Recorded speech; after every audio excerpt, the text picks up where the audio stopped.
Bonjour à tous, bienvenue dans les Talks d'Humanis. Alors aujourd'hui, on va vous faire découvrir un nouveau métier qui prend de plus en plus d'importance dans le paysage informatique. Et ce métier, c'est celui de coach agile.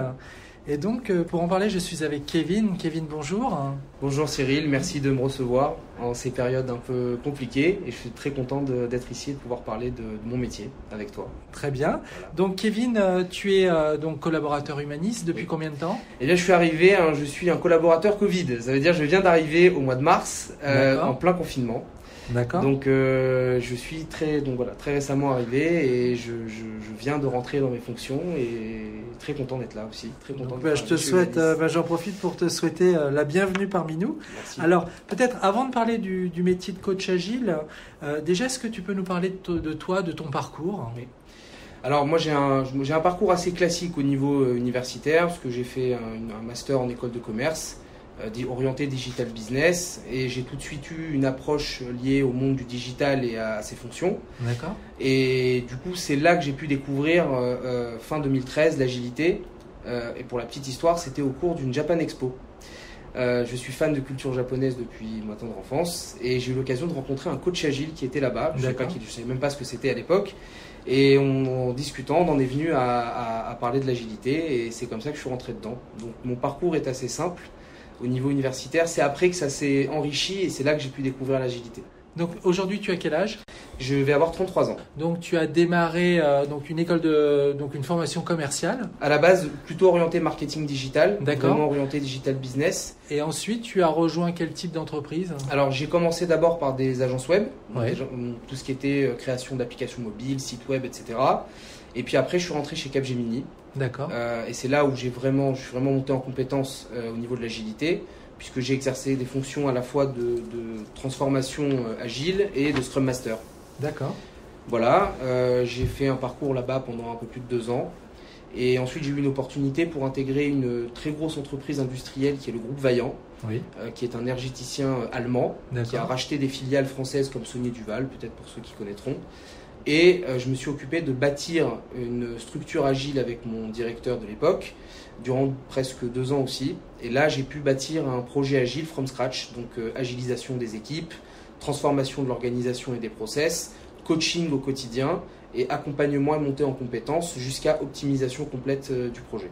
Et ensuite, tu as rejoint Humanis. Alors non, entre-temps, j'ai fait une expérience freelance en tant que coach agile. D'accord. Et là, j'ai pu accompagner plutôt des grosses PME dans leur professionnalisation agile, accompagnement des structures, beaucoup de formation aussi. Et j'ai eu aussi l'occasion de créer des serious games, destination des managers, des équipes, pour rendre l'apprentissage de l'agilité un peu plus ludique. Bon, tu nous parles d'agilité. Alors, pour la plupart d'entre nous, lorsqu'on n'est pas dans le sujet, c'est une discipline qu'on maîtrise peu. Alors, est-ce que tu pourrais nous expliquer avec des mots simples, c'est quoi l'agilité? Alors, pour faire très simple, je résumerai l'agilité, c'est avant tout un mindset, c'est avant tout un état d'esprit. C'est l'envie de l'innovation continue, c'est envie de rendre ses équipes et les structures heureuses et libérées. C'est libérer le potentiel des organisations et sortir du traditionnel cycle en V, donc c'est-à-dire j'ai une tâche à faire et je l'accomplis. C'est un peu l'aboutissement de toutes les théories du management qui existent depuis le Taylorisme au XIXe siècle, en passant par le Fordisme et toutes les méthodes japonaises qui sont sorties dans les années 70 et américaines aussi. Et c'est un peu l'aboutissement de tout ça. C'est-à-dire qu'aujourd'hui, le but de l'agilité, c'est rendre plus efficient, produire mieux, avoir une visibilité à long terme, mais plus qu'une visibilité, l'agilité, c'est une vision. C'est une vision à la fois du produit, mais aussi une vision des hommes. C'est-à-dire apporter aux collaborateurs l'envie de se surpasser, d'être heureux dans leur métier et de leur montrer qu'ils ont toutes les capacités pour prendre des décisions, pour être auto-organisés et autonomes dans leur métier et dans leurs fonctions. Et donc le but de l'agilité, c'est d'apporter tout ça au sens large. Et ça marche? Alors, ça dépend. Je vais pas, on va être très transparent et honnête. Ça marche la plupart du temps, mais il y a encore des freins, je dirais, au niveau des plus hautes sphères hiérarchiques, parce que l'agilité, c'est faire confiance, en premier lieu. Ouais. D'ailleurs, un des grands principes de l'agilité, il y en a 4, mais un des grands, c'est les individus et les interactions avant les process et les outils. Et ça fait peur. Pourquoi? Parce qu'on vit dans un monde qui est extrêmement processé, beaucoup d'outils, le reporting, etc. sont des structures qui sont très lourdes, qui se sont bâties sur ça. Et donc arriver du jour au lendemain et leur dire écoutez messieurs, dames, aujourd'hui on va mettre ça au second plan, ça ne veut pas dire qu'il faut les enlever, mais elles passent au second plan. C'est d'abord les individus et les interactions, avant toute chose. Et donc ça peut déstabiliser. C'est très déstabilisant, moins pour les équipes qui au contraire s'en retrouvent autonomisées, elles ont la capacité de s'auto-organiser, mais le management derrière a l'impression, au début en tout cas, de ne plus avoir ni de retour son, ni de retour image.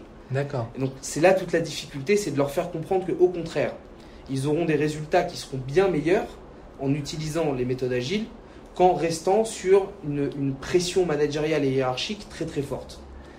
Et quand tu parles de résultats, c'est quoi? C'est des gains de temps? C'est gains d'argent? C'est quoi? C'est une excellente question, parce qu'il y a plusieurs choses. Ouais. C'est avant tout, c'est bien évidemment de gagner en productivité, donc des gains financiers substantiels. Pourquoi?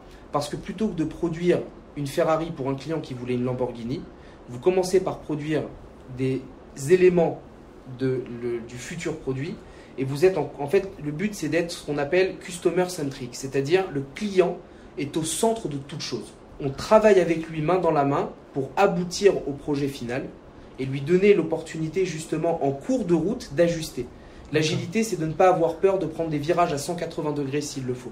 D'accord, donc tout au long du projet, l'utilisateur final est impliqué dans la création du projet. Ben voilà, je viens de te coacher agile, tu es maintenant prêt à... Alors c'est vrai qu'auparavant, l'utilisateur exprime un besoin, la prod réalise son cahier des charges et dit ok, on se donne rendez-vous dans 3 mois et puis on fera la recette, on verra si ça vous convient. C'est un peu Il y a un effet tunnel, c'est ce qu'on... C'est exactement ça, il y a un effet tunnel et c'est vraiment la problématique du waterfall. D'accord. C'est-à-dire que très souvent, dans le waterfall, et c'est ça qui aujourd'hui impacte le plus les équipes, c'est que pendant un temps, vous avez une charge de travail qui est colossale parce qu'il y a un projet réalisé et on essaye de tout faire d'un bloc. Le problème, c'est qu'entre-temps, il peut y avoir des changements côté client, il peut y avoir des changements côté équipe aussi, des départs, des changements de personnes, etc. Et du coup, on n'a pas le feedback du client sur ce qu'on est en train de faire. Donc, on lui livre quelque chose et après, le client dit « Oui, mais attendez, monsieur, moi, cette fonctionnalité, j'en voulais pas. Je voulais autre chose. » Le cahier des charges, le client ne sait même des fois pas ce qu'il veut réellement au fond.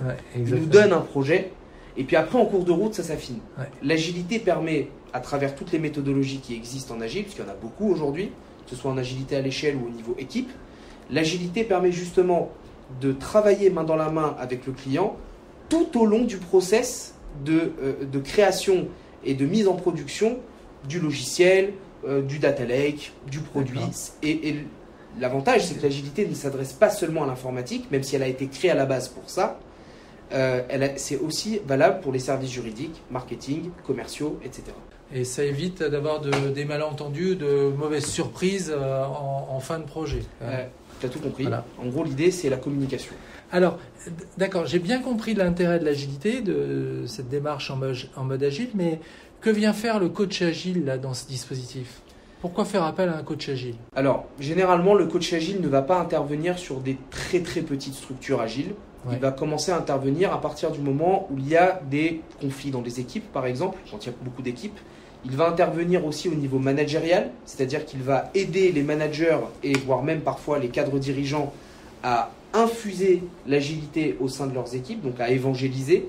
Le coach agile va aussi mettre en place des process qui vont permettre aux Scrum Masters, aux Product Owners et aux équipes de développement de découvrir leur potentiel agile, mais surtout de pouvoir l'optimiser, parce que parfois tu as des équipes agiles, et ces équipes agiles ont besoin de monter en compétences.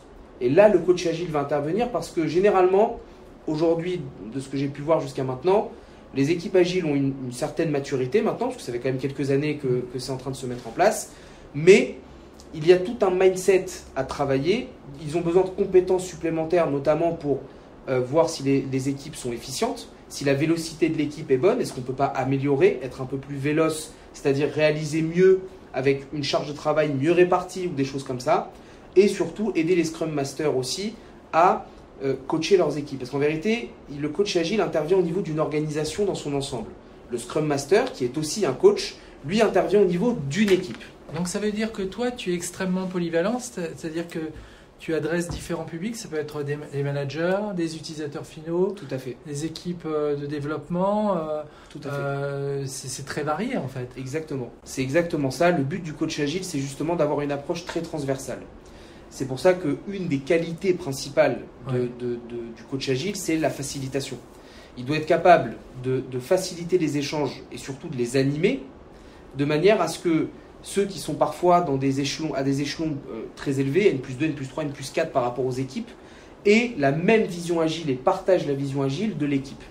Et ça nécessite justement d'être capable de fédérer l'ensemble de l'organisation, l'ensemble des membres de l'organisation pour adopter la vision agile. La vision en agilité, c'est quelque chose de primordial. L'équipe, l'organisation dans son ensemble, doit proposer et adhérer à ce qu'on appelle une vision agile. Il faut une vision. Toi, qu'est-ce qui t'a attiré dans ce métier de coach agile? Alors, et je sais que c'est une réponse qui peut paraître assez classique, mais c'est sincèrement le cas, c'est la richesse des défis humains. Moi, je suis passionné par m'enrichir des expériences des autres. Je suis un peu autodidacte, caméléon, et on va dire que j'ai des qualités d'écoute qui font que je m'enrichis de l'expérience des gens qui m'entourent. Et le métier de coach agile permet de s'enrichir des expériences des autres, parce qu'ils vont vous donner du feedback, parce qu'ils vont vous donner des éléments de réflexion à la fois sur votre métier. Ça m'est arrivé, mais un nombre incalculable de fois qu'un développeur ou un Scrum Master ou un PO me dise « Écoute, c'était super, mais il y a des choses que je n'ai pas compris, j'aimerais que tu me réexpliques » et qui me remettent en cause sur mon métier de coach agile. Un coach agile n'est jamais quelqu'un qui a fini d'apprendre. Le jour où vous avez un coach agile qui vous dit « Écoute, moi je pense que je connais tout, je sais tout, ça y est, je suis prêt », c'est que ce n'est pas un coach agile. C'est un éternel apprenant. On apprend des autres, on apprend de l'organisation, on apprend aussi des produits que l'on aide à mettre sur les rails, on apprend de tout ce qui nous entoure. C'est une matière vivante. Exactement. Et donc, si je comprends bien, toi, ce que tu aimes, c'est d'aller au contact des gens, de les écouter, de t'approprier leurs problématiques, leur savoir, et de les aider. Leur culture, et de les aider justement à débloquer les éléments qui leur posent problème et qui les empêchent d'avancer. Que ce soit parfois, c'est vrai que c'est malheureusement un peu difficile parce que parfois il y a le personnel qui vient un peu rentrer dedans. Ouais. Le coach agile est obligé de comprendre qu'il y a une dimension personnelle. C'est ce qu'on appelle le management par l'équilibre. Ouais. Chaque personne est un écosystème à part entière. Et aujourd'hui, malheureusement, et c'est ce qui a sévi pendant tellement de temps, c'est le fait de scinder tous ces écosystèmes en disant le travail c'est un écosystème, le personnel, etc. Mais c'est faux. Chaque individu, quand il arrive au bureau le matin, il a tout son écosystème avec lui, ses passions, ses envies, ses frustrations, ses joies, ses peines, tout est en même temps. Donc le coach agile est obligé de prendre en considération que parfois le frein n'est même pas technique. Ouais. Parfois le frein c'est une interaction qui se passe bien entre différents membres de l'équipe. C'est un peu psychologue. Hein. C'est ça. Il faut énormément d'empathie. Ouais. Donc quelles sont les qualités nécessaires pour être un bon coach agile? Alors pédagogue, déjà ça c'est essentiel. Un excellent communicant. Beaucoup d'empathie, je dirais même 100% voire 110% d'empathie.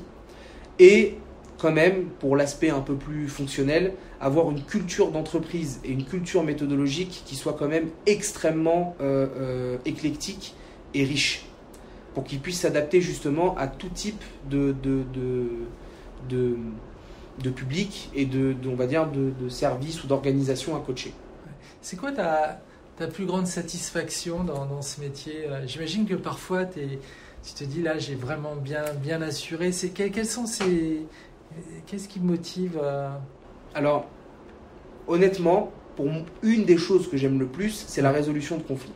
Ouais. Je suis très souvent amené à travailler avec des équipes qu'on appelle des équipes Scrum. Donc Scrum est une des méthodologies, un des frameworks en fait, des cadres de travail de l'agilité. Et donc souvent on amène des gens à travailler ensemble sans avoir fait, parce que normalement le coach agile doit faire un bilan avant de lancer les process, pour vérifier justement au niveau de l'équipe est-ce qu'il y a des compatibilités, des choses, etc. Ou ce qu'on appelle des impediments, donc des barrières ou des choses qui vont nous poser problème à la constitution de ces équipes. Donc très souvent je suis amené à travailler avec des gens qui ont été mis ensemble pour bosser, mais qui n'ont rien à faire ensemble. Parce qu'ils n'ont pas la même culture. Même qui ne s'entendent pas. Complètement. Ouais. Et donc du coup, ma plus grande satisfaction, c'est de faire d'une équipe extrêmement dysfonctionnelle une équipe soudée avec un projet commun et l'envie d'avancer. Ça, c'est une satisfaction qui est assez importante. Et la deuxième satisfaction, c'est de prendre une organisation qui me dit « Moi, l'agilité, je le fais parce qu'on m'a demandé en haut lieu, ça fait bien, mais j'y crois pas. » et qu'à la fin, on me rappelle pour me dire « Monsieur Habitant, est-ce que vous pouvez venir faire une formation avec nous parce qu'on on aimerait monter en compétence et on aimerait aller plus loin ». Ouais, quand tu as réussi à retourner un petit peu j'imagine que ça doit être effectivement... C'est une très très grande satisfaction. Donc actuellement, tu es coach agile. Oui. Donc l'agilité, c'est pas un phénomène de mode, c'est quelque chose qui, selon toi, a vraiment un avenir. C'est les deux. Il y a un phénomène de mode, ce que j'appelle l'agile washing, c'est-à-dire une superbe vitrine agile, mais quand vous rentrez dedans, vous vous rendez compte qu'il n'y a rien. Et c'est ça un peu le problème, c'est ce que je vois beaucoup aujourd'hui, il y a un peu les deux. C'est-à-dire qu'à la fois, l'agilité c'est vieux, hein. Contrairement à ce que les gens pensent, le manifeste agile date de 2001. Ça, c'est le manifeste. L'agilité, dans ses bribes et dans ses principes, est née à la fin des années 70. D'accord. C'est très vieux l'agilité. Sauf que c'était réservé à un monde très obscur de geeks à lunettes avec leurs petits ordinateurs dans leur coin, parce qu'à l'époque l'informatique n'était pas développée comme maintenant, et c'était vraiment très spécifique sur de la conception et de l'architecture logicielle. Donc il a fallu beaucoup de temps pour que l'agilité devienne un sujet majeur pour les entreprises. L'agilité n'est qu'une transition, à mon sens. Ça fait quand même maintenant quelques années que je pratique, je me documente constamment sur ça. Et pour moi, l'agilité n'est qu'une transition. Une transition vers un management beaucoup plus juste, beaucoup plus équilibré, et peut-être vers quelque chose d'encore plus abouti. Parce que l'agilité comprend qu'on ne peut pas supprimer les hiérarchies du jour au lendemain, comprend que parfois il faut s'adapter avec les cycles en V, qu'on ne peut pas tout changer d'un coup. Il va falloir encore du temps. L'agilité aujourd'hui est encore en phase de maturation, et quand ça aura éclos, on aura encore peut-être un nouveau cadre de travail qu'on appellera peut-être plus agile, mais simplement liberté en fait. La liberté de pouvoir être un intrapreneur au sein de son entreprise, la liberté de pouvoir innover, la liberté de pouvoir avoir la confiance des gens avec qui l'on travaille, et qui va remettre l'individu comme une entité capable d'offrir à son entreprise la même chose que s'il était seul, avec toutes ses aspirations et ses désirs. Alors, imagine demain, il y a un candidat, quelqu'un qui vient te voir, qui est à la fois séduit par ton discours, mais qui hésite encore, coach agile, j'y vais pas. Quel message tu le ferais passer ? Pour moi, c'est assez clair. Si cette personne-là a envie de se découvrir elle-même, a envie de trouver du sens à ce qu'elle fait dans son quotidien au travail, qu'il devienne coach agile. Parce que être coach agile, c'est trouver à la fois du sens pour soi, c'est une quête pour soi, comme je te le disais tout à l'heure, l'agilité c'est avant tout un mindset. C'est un état d'esprit qu'il faut avoir au quotidien, qu'on utilise même dans nos interactions personnelles. Donc si cette personne-là a envie de se dépasser, a envie de découvrir qui elle est réellement, l'agilité et le métier du coach agile lui permettra de découvrir à la fois des capacités chez les autres, parce que le but c'est de les faire découvrir aux autres et de leur donner de la montée en compétences, mais en même temps être capable de se révéler et aussi de découvrir les potentialités qui sont cachées en lui-même. Parce que tu grandis au travers de tes projets. Exactement. Je pense que chaque jour est différent. Exactement. Et c'est très enrichissant intellectuellement. Chaque jour, entre guillemets, c'est comme un mini Wikipédia sur les interactions humaines, sur les process. Enfin, je veux dire, c'est très éclectique et c'est extrêmement enrichissant au quotidien. Rien. En tout cas, je suis convaincu. Je te souhaite une nouvelle fois la bienvenue et je te remercie d'avoir partagé un petit peu ton histoire. Merci beaucoup Cyril. Merci pour cet entretien.